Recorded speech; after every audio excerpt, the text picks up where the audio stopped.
হেই, কি খবর সবার? আমি তো বেরিয়ে পড়েছিলাম ঘুরতে, কিন্তু ঘুরতে গিয়ে কী করব, কোথায় খাবো সেসব ঠিক করিনি, জাস্ট বেরিয়ে পড়েছিলাম।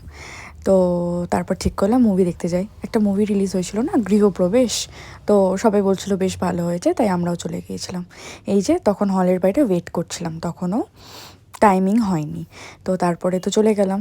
তারপর ওয়েট করছি কতক্ষণে মুভিটা স্টার্ট হবে, তখনও সবাই আসছে। 3:40-45 কিছু একটা শো ছিল, না 4:40 শো ছিল, তাও শুরু হতে হতে 5টা বেজে গিয়েছিল। এইটা হচ্ছে মুভি যে শুরু হচ্ছে, তারপরে মুভিটা টুকটুক দেখছিলাম, বেশ ভালো হয়েছে। আর এইটা না দুর্গাপুজোর থিমের ওপরে মুভিটা, মানে দুর্গাপুজো যখন শুরু হচ্ছে তখন মুভির গল্প শুরু হচ্ছে, শেষ হচ্ছে তখন মুভির গল্প শেষ হচ্ছে, এইরকম একটা ব্যাপার। তো যাই হোক, এই যে হিরো হিরোইন দুজনেই অপূর্ব সুন্দর দেখতে।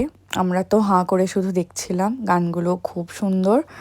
তোমরা দেখেছো কি না কমেন্ট সেকশনে আমাকে জানিও, আর তোমাদের কেমন লাগলো জানিও। আমার কিন্তু বেশ ভালোই লেগেছে, মানে একটা বেশ অন্য রকমের গল্প। গল্পটার ধরনটা খুব পরিচিত হলেও এগুলো নিয়ে তো চর্চা হয় না খুব একটা, তো দেখতে পারো, বেশ ভালো।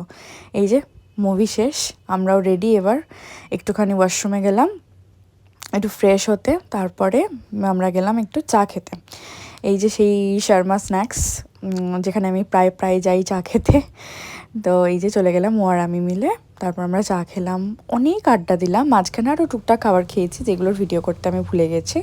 তারপর এই যে বাড়ি চলে এসেছি ফ্রেশ হয়ে।